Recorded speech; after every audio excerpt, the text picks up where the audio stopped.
Volia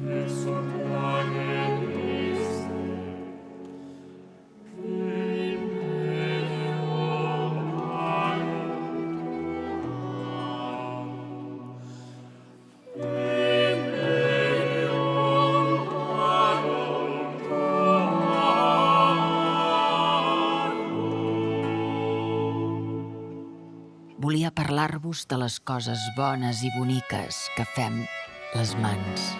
Toquem aquí, toquem allà, i ens embrutem encuriosides en la bellesa intrèpida de descobrir el món.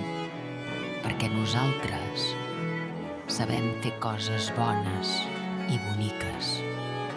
I sabem curar i cuidar quan entre els dits se'ns hi escola la ferida.